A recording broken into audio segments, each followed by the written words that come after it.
In all probability in your life, you have experienced envy and possibly jealousy. Or you know somebody that's experienced those two things.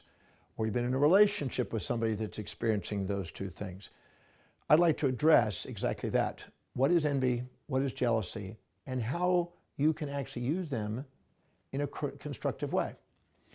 First of all, envy is when you are perceiving something in somebody else that you think, that you admire, that you assume they have, but you're too humble to admit you have.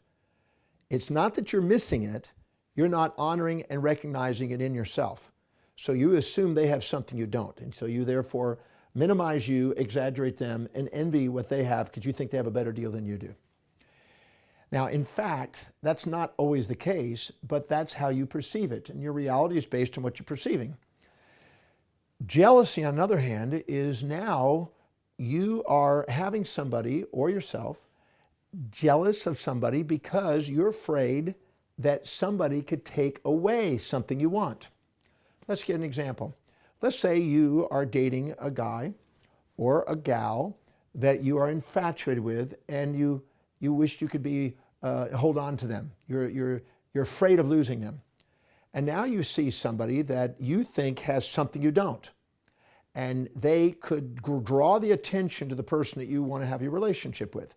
And they spot that person, and they notice that, and they flirt with them, and they're affected by it. And now you fear the loss of that which you're infatuated with. You fear the loss of that which you want to hold on to. And so you actually are afraid that somebody has more to offer that person than you do. Therefore, you retaliate and try to cut that person down, and you're jealous of them. You got the grey-eyed monster of jealousy, to try to destroy that person because they could take away what you want. But you couldn't be wanting that and fear the loss of it if you weren't infatuated with it and minimizing yourself.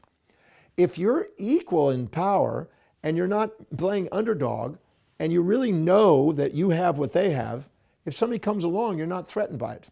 And if you know that you have something more than the person that's coming along, again, you're not threatened by it. So all of these are reminders and feedback mechanisms to let you know where you're minimizing yourself and infatuating other people. And if you infatuate with other people and envy them and wish you could be like them and playing underdog, there's a solution to that. Let me give you two solutions, first of all. Because jealousy could be a reminder and a catalyst for you to empower your life. It doesn't have to be a bad thing. Many people say, well, I've got jealousy, I'm jealous of this person, everything else. But that actually could be a reminder to catalyze growth in your life.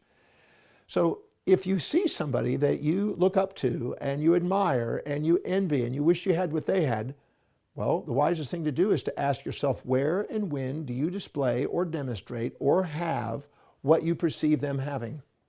And look at the form that it's in. We have the same things as other people do, but it's in different forms. And if you're not honoring the form that you have it in and you're envying what they have it in, you're going to minimize yourself and play underdog.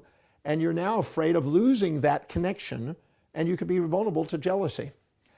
And if you meet somebody that you think has more to offer than you do, and they draw the attention of somebody you're in a relationship with, and you now get jealous, this could be a catalyst for you to go and ask, what specifically do they have that you think you don't have? Because as long as you're playing underdog to them, now you can be jealous. So you could be envious of the person that you're afraid of losing, and you could be jealous of somebody that might take them away from you, and also envying them without even consciously realizing it, because you're thinking they have something you don't, maybe better looks, maybe more intelligent, maybe more wealth. Anytime you see somebody that you think has something more than you, it's wise to ask yourself, where and when do you just demonstrate and display and have this trait, this action, this behavior that you see in them to the same degree? Where do you have wealth in your life, in the 7 areas of your life, if it's not in cash? Where do you have what they have? Because the second you level the playing fields and own the traits of these people you envy, you won't be jealous. You won't be jealous of the person. If you know you have something equally of value to the person that's now potentially drawing the attention, and you know for certain you have it, you don't feel jealous.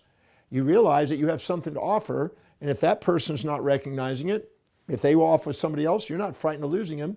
You only fear the loss of things you infatuate with.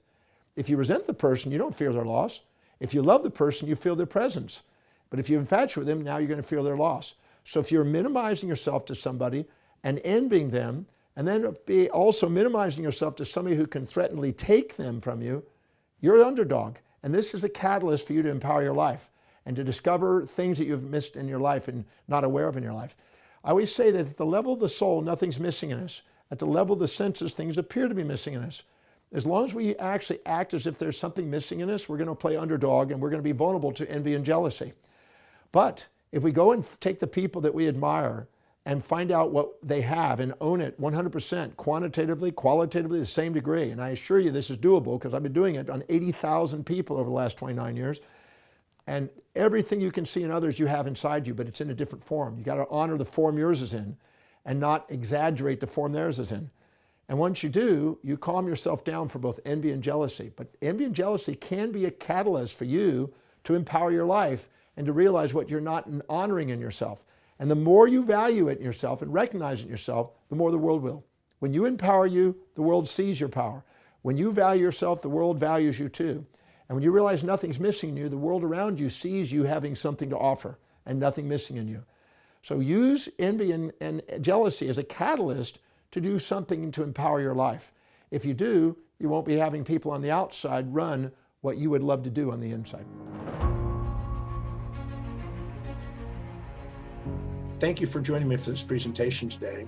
If you found value out of the presentation, please go below and please share your comments. We certainly appreciate that feedback. And be sure to subscribe and hit the notification icons. That way I can bring more content to you and share more to help you maximize your life. I look forward to our next presentation. Thank you so much for joining.